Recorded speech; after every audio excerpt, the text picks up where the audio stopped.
You have to stumble so many times before you even get it right. The kids from today, they're so fast paced, their attention span is so short, so I don't think that they'll have like the patience like that to stand the test of time. This could apply to any industry, whether you want to be an entrepreneur, whatever it is that you want to be. There has to be some level of perfecting your craft and mastering your craft. I know you said you read magazines and all that stuff, but was there like something extra they did to like learn it, or is it just like you just kept doing it? I just kept doing it, kept going and going. The next one is better than the last one, and it just keeps going. So many guys that we shot videos for, Birdman, Wayne, but we've done so many people. This was Sunday. Tuesday we go to the viewing. I think Wednesday or Thursday they bury him. Friday I get shot 9 times with a AK-47.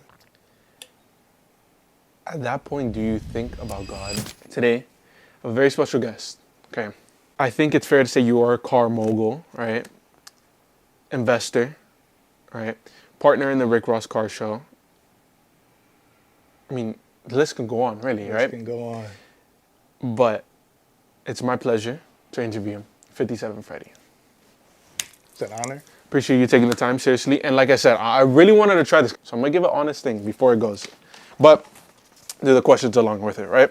So, I think you're at a point now, right, where you can look back and you say, damn, like, we've gone a long way, right? You know, partner of Rick Ross Car Show, investor, all these brands that you're affiliated with, all these great things you've done.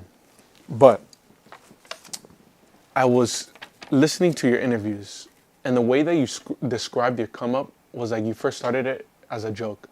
Like it wasn't something that straight out the gate, like, oh, this is what I want to do, or I'm going to get here, I'm going to become the partner. Like it was just like a joke, and then over time you develop. Was there a point there, like at any given point, where you sat down and said, hold up, this is a 10-year vision, and I want to be this by 10 years, or was just like taking it like day by day? I knew that I was like destined for something. I just kind of didn't have no direction where I was going. So every time something would hit, I'll just add to it. You know what I'm saying? It was just weird on how everything fell into play. But like I said, everything was like we wasn't taking it serious. We were just building cars for us. I ended up getting celebrity clients and athletes and stuff like that, and it kept growing and growing and growing, and as it kept going, I just added to it. So it wasn't something that like, because the reason I say is because there's a person, Patrick Bedeva, I don't know if you know who he is, PBD. He talks a lot about like business planning and being strategic with your goals and your intentions, right? And I ask that because I think most people that get to a level that you're at, right, that you're working with these celebrities, just to name a couple, so you guys can tell. You've done the car, I think, Shaq, Rick Ross, LeBron, like. Yeah, a lot of Fat Joe. Too many. Yeah, too many. Too many. But when you get to that point, it's not, I don't think, by coincidence. You don't just like get there. I think it's very intentional, or you have at least a vision of what you want to see. And that's why I'm like, do you have that vision? And that aspect, when I already started to see how it started to change, and it started to see like what these guys were doing or what these guys were driving, I felt like, man, I can do much better for these guys. So I started to more focus on, okay, how do I get these people's attention? How could I make them see me? How'd you get their attention? I used to go to, I would meet like music directors for videos, and I would go on sets, and I would ask them if supply my cars for the videos.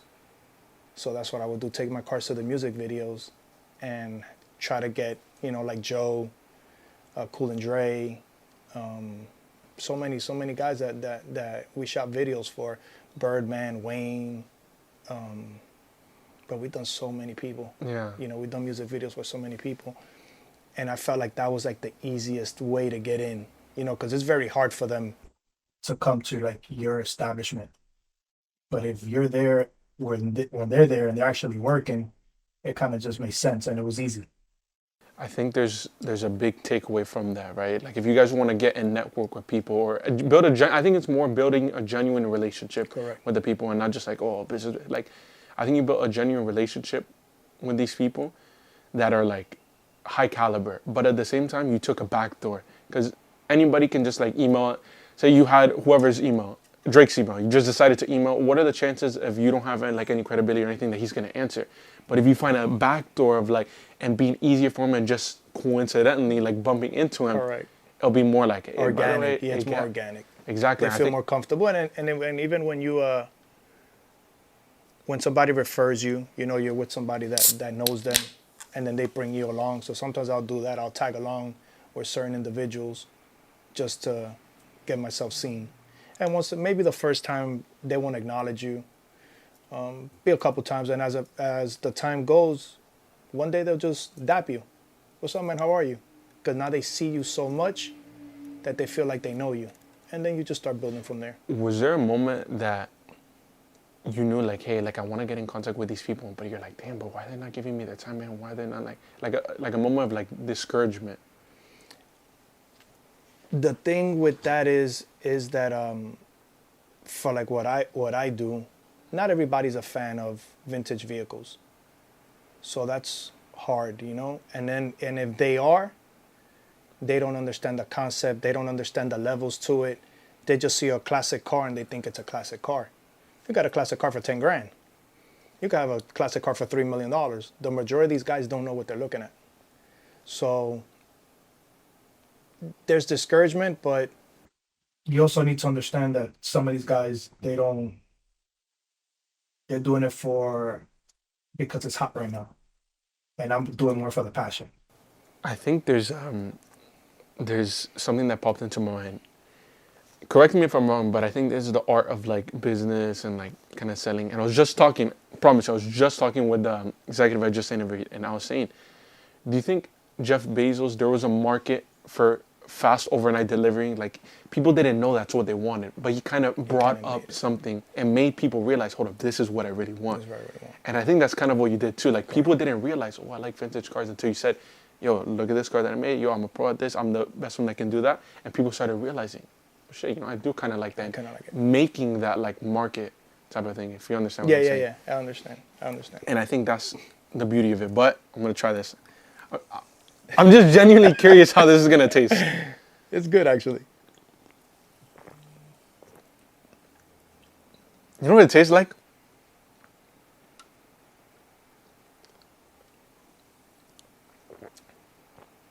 It's really good. But you know what it reminds me of? In a good way, like in a super good way. You know those candies that, is this supposed to be healthy or no? It's supposed to be energy drink. I don't know. It's just an energy drink. Okay, because it tastes really good. It does taste really good. It tastes like one of those, like a Jolly Rancher. Correct. If you put like a Jolly Rancher in an energy drink. Yeah, you mix it like with soda. A little bit of soda that you feel the fizz. Put it in a Sprite. Honestly, I'll put this top 2 Really? of the energy drinks that I've had. You already know Rap Snack. Honestly? Rap Snacks. Oh no, Rap Snacks are Rap Snack amazing. energy Oh my gosh, those chips are actually, but bro, I can't eat them, brothers. That like because you finish the whole thing, you can't like just have a couple of chips. This is actually really good. Genuinely, I think personally, it's a little bit better than Prime. A little bit better than Prime's energy drink. I think so. I'm not an energy drink kind of person, so I really don't drink them like that. The only one that I really drink, you know, is actually Rapstar energy drink. It's pretty good. I honestly like it. I'm going to finish this thing. But, so, kind of going back to your story, I think the passion for your cars and like getting into this industry and getting into this world, safe to say that it started when you were growing up and you saw your father, your uncle be around cars. And then I think one experience I was kind of like, an experience that you don't forget is when your grandmother brought you the Corolla when you were 15, 14, right? Yeah, like 14. The only thing is that you completely like messed up the car, right? Like completely destroyed the car. Okay. But you still at that time didn't see like where you're going with this, but you just had the passion of like. Yeah, like all the guys will like, you know, on the front of my mom's house, the guys will come over on the weekends, you know, when I wasn't working, and hey, lower my car. Or, you know, I want to do this, do that, so we'll just do it in front of my mom's house. So I just kept tinkering with cars. I had no experience whatsoever. I never went to school for it. It was just playing with cars. Look at magazines, look at music videos, and I would just try to copy it. And so how come after that failure, like you had the confidence to actually like keep working on cars and keep servicing other people? Like, After it was a business partner of mine at the time. You know, he had a '64 Impala that it was a very known car in around Miami. Everybody knew who he was. Everybody knew who the car was. And the car went in like a little slump season for a while. It was like a 3-4 year hiatus that the car wasn't progressing. You know, sometimes I remember he had it at a shop in Hialeah, and one day I drive by and the car's just thrown outside, like literally just thrown there. And I was like, yo, at this point, like I don't see this car ever coming out again. And I told him, I was like, bro, look, at this point, we don't have nothing to lose. You know, it's not getting done. Let's just do it ourselves. Give me a shot. So we ended up pulling the car. We had some of the parts at another shop, and they ended up renting us a little corner of their warehouse out of their shop. And that's how it started. So we'll go there on the weekends, off time, whenever we had nothing to do. We would just go there and tinker with the cars. And I think this could apply to any industry, whether you want to be an entrepreneur, whatever it is that you want to be. There has to be some level of perfecting your craft and mastering your craft. And I think that's the point that you're at now. But how did you get to that point where you, like, was it like, I know you said you read magazines and all that stuff, but was there like something extra they did to like learn it, or is it just like you just kept doing it? I just kept doing it, kept going and going. The next one is better than the last one, and it just keeps going. And learning. And then it becomes competitive. You know, so now when you start competing against other guys, it gets very very competitive amongst each other. I'm back then I was a lot younger, so you know it's a lot of going back and forth. You know, kind of the loud talking.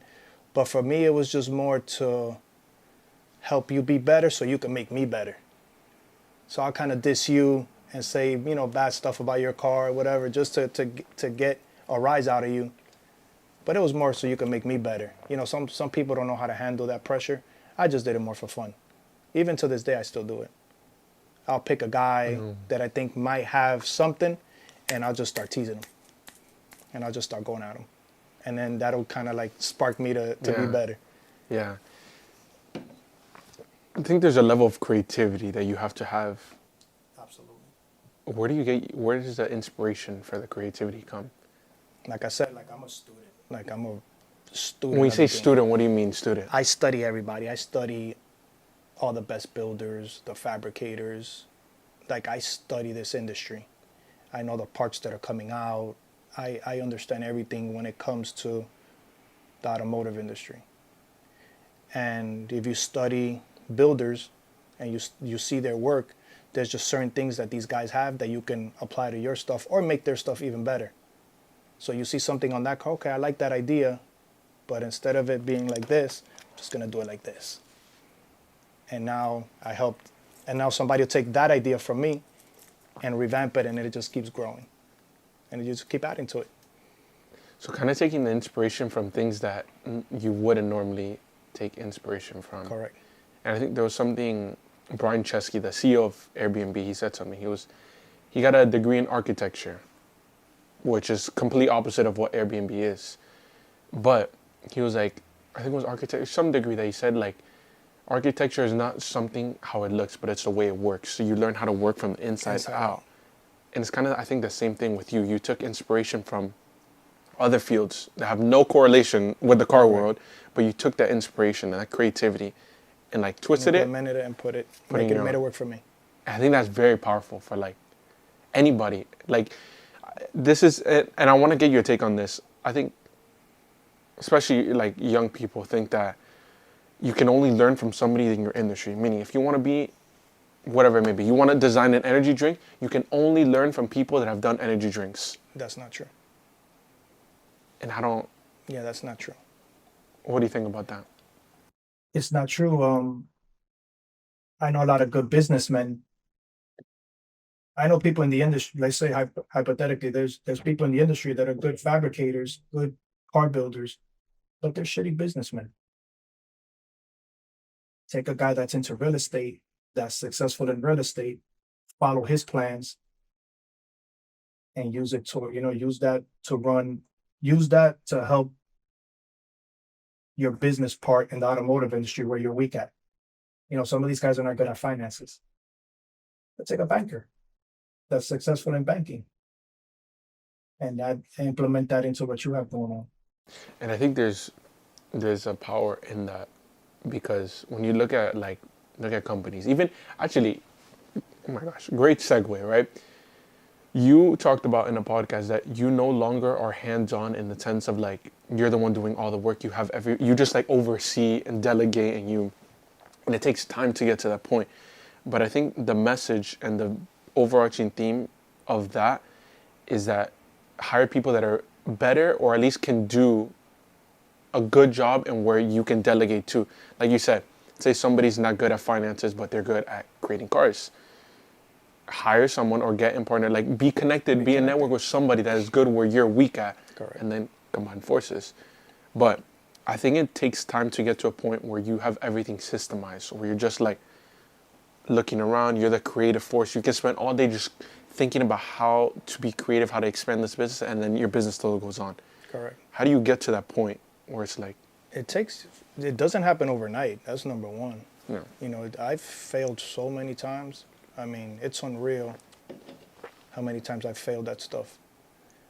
But with time, and if you're really serious about it, you will find a way to overcome it. You know, you got to find a way to strategize, whatever it is that you have to do, if you're really serious about trying to get to a certain point in your life. So, but I think time, you know, time is what matters here. It takes time to build it. I think there's a sense of... What do you think about delayed gratification? I've been thinking about that a lot.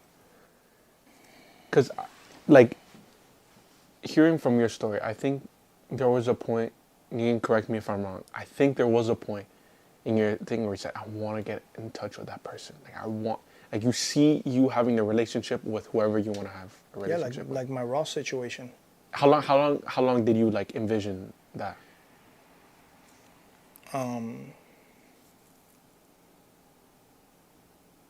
I would say maybe 15 years. 15 years. Yeah. Okay. I think between those 15 years, you have to have an uncrazy amount of delayed gratification and patience. Correct. How do you manage to still keep going? Well, now it's a lot easier because since I'm so close to him, and I see the way that he moves and the way that he conducts business, even his work ethic, it just gives you more motivation. It just like the stuff that he does is just unreal. And if you're not motivated just by being around him, I mean, I really don't know what to tell you. I'm going to take full advantage of the position that he's given me. So that's why I go hard. I keep pushing whatever it is that we need to do. I do. Like today, I had to go, pick up a car on the way here. I do whatever I have to do to get the job done and stay motivated and just keep going. And during those 15 years, like, how were you able to have so much patience and have your, like, eye on the North Star? Because 15 years is a long time. That's almost how old I am. Yeah, that's a long time that you waited and, like... I don't know. I really don't know. I guess time flies. You really don't pay attention to the time. You just keep working. And by the time you know it, 10, 15 years pass by, 20 years pass by. So how do you think when people say, like, a young person, right, they start something, say your industry, right, I want to be the top car mogul in a year. Like, what do you say to that? Yeah, that's not going to happen. When people tell you, like, they want to do something, but, like, in such a quick amount of time. Yeah, I've had that before. And, but realistically speaking, it's not going to happen. You have to stumble so many times before you even get it right. And the majority, the kids from today, they're so fast paced, their attention span is so short. So I don't think that they'll have like the patience like that to stand the test of time, basically. They want instant gratification and it's not really realistic. And I think I want to put my input in there because I think that's really like gold for young people. And that's the message that I'm like preaching, right? There has to be a level of delayed gratification. Podcast, right? Put out a goal when I was 17, I want to build the biggest leadership podcast. I was like, I'm going to interview CEOs. I'm going to interview Warren Buffett one day. I don't know how. I don't know if I'll interview him before he passes away, but That's the goal. that's the goal. I don't know how I'm going to do it, but I'm going to get there. But I set myself up, like, this is like a 5-year project. Not to get to Warren Buffett, but let me see the people that I can get to within those 5 years. And it's kind of that analogy, like, if you aim for the moon and you still miss, at least you'll be amongst the stars, right? Correct. But you have to have, like, so much crazy patience. Like, so much crazy patience that I think that, more than anything, is what I think my generation, if that sounds cliche or whatever, but young people need to understand, like, there has to be a level of delayed gratification. Like, you have to earn your stripes. You can't just, like, 1 year do something, couple months do something, and expect to get, like, the results you're looking for. The way that you were describing your situation was so to the teeth that I think it's, like, ingrained in you. Yeah. But, like, I want people to realize, like, when I was listening to the podcast, it was like I was there. Like, you did everything. You're like, the guy was from here to here, had the white nose on the thing. I had to go over the fence. I ran past a lady's house, came back on the palm tree, white tank top, like, to the teeth. The calls, the helicopter. I was like, fuck. What changes about your thinking after something like that happens? Besides you moving differently and more, like, cautiously. Well, first of all, you get a second chance at life, so not for the stories that I've heard when I explain my story, not too many people survive that. What's crazy about that is the weekend prior, we went to like side by sides, the Can-Ams and the Polarises and stuff like that. Yeah. So we will come out, ride at night and venture off in the trails. And we're going to go ride this Sunday, and a guy comes in a four-wheeler. And I remember telling my buddy, I said, man, I don't think that's a good idea, him coming with that bike, because he's not going to be able to keep up with us. He's like, oh, he's skilled, he knows how to ride, he'll be able to keep up with us. Well, long story short, the bike starts giving him problems. We detach from him. We're going to tell him we're going to meet him at a spot that we normally go eat. He never made it. So there was 2 guys with us. They end up leaving because they're going south. We were coming back north. Like 5 minutes later, they come back. But I mean, pale white. And he goes, yo, the guy in the four-wheeler, they just killed him. I took it like a joke, whatever. We had just spoken to him 3 minutes prior. I'm eating, and he says it again, yo, the dude in the four-wheeler, in the green four-wheeler, yo, they shot him and killed him. Get up, we end up going to the scene. Right when we're getting to the scene, when I go up to him, he ends up taking his last breath, and he died right there. And he ends up getting shot one time with a 45 in his chest and died. One time. And then this was Sunday. Tuesday we go to the viewing. I think Wednesday or Thursday they bury him. Friday I get shot 9 times with a AK-47. And I survive. Can I ask you something? At that point, do you think about God? of course. At that point, it was so much going on that I made so many phone calls. It was unreal. And I was just trying to get everything in order, just in case I died. So I called, hey, this happened to me. You know what you need to do? Hey. And I was just calling, and I was in a coma for like 7 weeks. And through that whole transition, they wake me up periodically. Aggressive, yeah. So I was extremely aggressive. They had me chained, they had me strapped to the bed.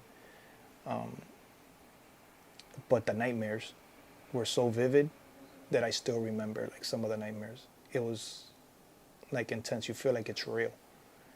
And once I knew that I was up, you start to question a lot of the things, like, okay, why did God leave me here? And you just start thinking. But for the most part, it's it's hard. You know, it's extremely hard. You got to be very strong. I know a lot of people that don't even make it out of, even if they survive. They mentally don't get out of it. I was going to therapy, and I'll see these guys addicted to drugs. They just fall into deep depressions. And I came back stronger. I'm actually stronger now than I was before I got shot. How do you mentally I don't know how I do it. I really don't know how I do it. Ask, you know, like my guys, I don't sleep. I'm constantly working. I'm constantly coming up with ideas, and I'm always trying to better. I want to do something better. I think God wants me to be bigger than what I'm thinking of what I want to be. I have a thing that there's Jeremiah 29:11, right? It says, "For I know the plans that I have for you, plans to prosper you, not to harm you." I was saying about that. We have like a plan in our head of like, I want to build the biggest leadership podcast. I want to do this or that, right? And God's plan is Way bigger. way bigger. How did your relationship with God change after that? I'm not a very spiritual person. Or did you have more of like a spiritual, like, not awakening, but like, you were like, hold up, like. I definitely believe in God. I believe what I'm good at is following his signs. If I see something, I feel like God put that there for me for a reason, and I have to explore it. So anything that I see that catches my eye and is telling me something, I'll explore it. I don't know if that makes sense. So you less see things as coincidence and more as like God put that there specifically for my life. God put that there for me for a reason. He wants me to see this. And I just follow it. I always explore it. I think there's another lesson there that when you see opportunity, you can't be afraid to like, oh, it doesn't align with like what I'm doing right now. Oh, I don't see the value in it. Like sometimes you have to just like go for an opportunity and not think so much, oh, is this going to be good for my future? Because you don't know. You don't know. I take advantage of everything. Or at least I try to take advantage of everything. And to the best of my ability, of course. But, you know, who would ever thought I'll be, you know, partnerships with a clothing brand. You know, we have our own car care product. I mean, where I come from, not too many people can say stuff like that. But I feel like this is the way that we need to go. And I'm just gonna keep pushing. I like that. So I want to finish off with something, right? Because I think, like I introduced the podcast, the whole goal of this, interviewing leaders amongst every industry, people that have made it to a place of success, people that have overcame challenges, people that, and I think if you were to look back right now on your life, you'd be like, bro, like where, like how can you put a kid from Miami, Corolla, to partner, Rick Ross, brands, like investor, like it just doesn't add up. It doesn't add up. It doesn't add up. And there's a saying that you're a product of your environment. Do you think that's true? Because personally, looking at your story, I don't think you're a product of your environment. I don't think product of my environment really suits me. But I don't know, man. I just think you got to be driven. I think you could overcome anything if you really put your mind to it. And for what life has taught me, I'm the perfect example. I wasn't supposed to make it. Like, I've done a lot of stuff that I'm not proud of. I've had a lot of challenges in my life that technically I'm not supposed to make it. If you was to put me on a chart and break me down, I'll probably be dead or in prison right now. And look where I'm at today. So when a young person comes from a situation like that they say, literally what I think my destined outcome is either jail or prison, or jail or death, right? Like that's what they think that their outcome is. What's your message to someone that thinks that of their life? I'm older now, so probably like considered like the OG or the Unk, like some of the guys now. Hey, what's up, Unk? You feel old? I don't physically feel old at times. I feel like I could keep up with the younger guys, but realistically, no. I'm not the young guy anymore. I'm not the one who's supposed to be in the club. Reggaeton. I see that you like reggaeton. Yeah, I listen to everything. Rao? Yeah, I listen to everything. I have my moment. I listen to boy. But I just try to keep these guys positive and show them like, hey, listen, man, I did it. I come from where you come from. I've done all the stuff that you've done and probably a lot more. And look at where I'm at today. So I always try to tell them, yo, be positive, man. Keep grinding. Whatever it is that you're doing, man, you just got to keep going. And nobody here is going to come save you. That whole theory that somebody's going to come and save you, man, ain't nobody going to come save you. You got to go get it for yourself. If you have something that you're going to bring to the table, then cool. But nobody's here just going to be giving you handouts. It's just not the way the world works. But I try to, just encourage these guys, try to keep them, try to show them that it is possible. And I think another thing to that, my input, what I've learned so far, right? The podcast marketing business is that you have to earn your stripes 100%, but you can't also underestimate the power of like other people in the sense of like, if you make one good relationship, change your life. Correct. One good person that you show up, you provide the value that you say. You can't just be in a relationship with someone if you're just like, what's up, bro? I just want to be your friend. Like, most people don't think like that. Most people think, not fortunately, like, hey, what's in it for me? But also like, what's a relationship? Like, and I think it shouldn't discourage anybody out there that if you don't have value right now, if you think like, damn, how am I going to get in contact with this person? Just figure out a way that you could show your value, whether it's doing your work for free, whatever it is, get in the right rooms and just build that one good relationship. Yeah, of course. I've done so much stuff for free. I still to this day do stuff for free for people because I know eventually my value will come somewhere down the line. So if I can afford to do it, I do it. Still to this day when I have no necessity to do it. But and always, don't burn bridges either. That's something that I always preach. I have relationships with everybody. I don't burn people. I try to keep my word. Sometimes you forget things and, things happen because Mistakes. It's normal, but you're not doing it maliciously. But I always say, don't burn bridges, man, because you might not need them today. But somewhere down the line, you might need that person and you burn them for, something that was petty.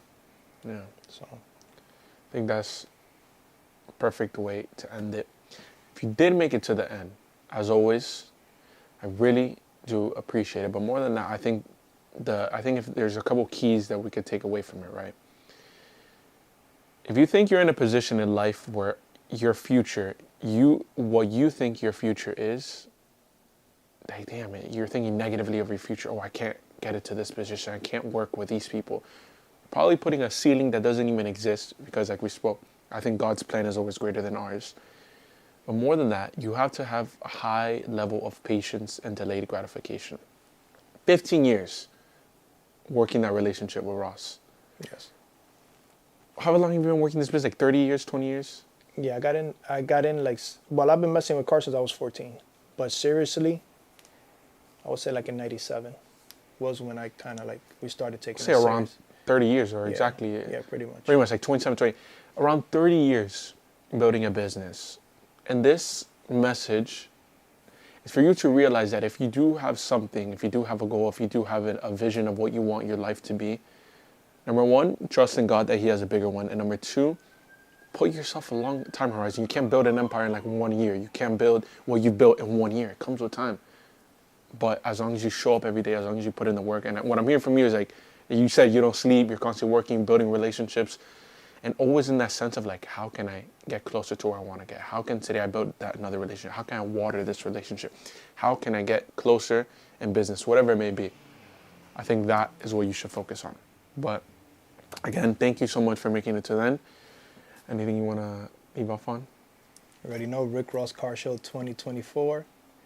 Dates drop in end of January, and we're looking forward to seeing everybody there. Is there a way, do you guys have the website? We have a rickrosscarshow.com, and then we also have the Instagram page at Rick Ross Car Show. Okay, I'm gonna tag the websites. I'm gonna tag your Instagram, Rick Ross, everything in the bio. So feel free to check out the bio, see everything. Obviously, you guys are gonna post the dates online on the website. Check it out, guys. It's in the Promised Land, right? Yeah, the Promised Land Estates in Georgia. That's crazy, bro. Like when I see that, can I say something? And I wanna put this on the camera. And I've done this 3 other times with other guests. I said it with the mayor. I got the mayor, whatever. I'm gonna put a vision out here, and I'm putting this with a 10-year goal.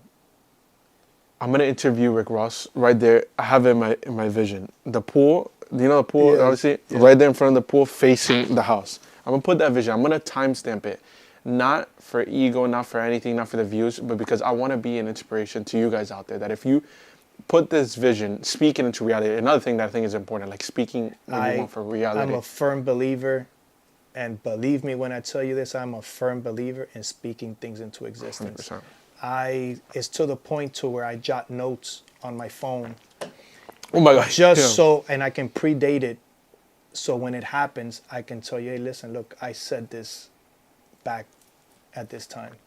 I'm a firm believer in speaking things into existence. So, I've achieved everything that I've ever wanted. I spoke it before it happened. I think that's so powerful. Speak it into existence. And that's what I'm just a vessel. I'm just a body that I'm telling you that you can speak whatever it is that you want, whatever visions that you think, whatever you are in life, wherever you come from, that if you speak into existence, it will come. But like I said, interview is going to happen right there. Pool. And I'm going to say it on the camera. I'm going to start it off. Don't say that I'm crazy. Don't say, oh, where'd you come from? Don't say, prophesized it 5 years ago, right? But truly, I cannot thank you enough because I know you're busy. I know you're a businessman. I know you got a lot of stuff, but I really enjoyed this interview. I thought it was fire. Appreciate it. It's fire too. This was pretty good. But thank you so much for your time. Thank you guys for making it to the end. Feel free to check out all the social medias, check out their links, and I'll see you guys on the next one.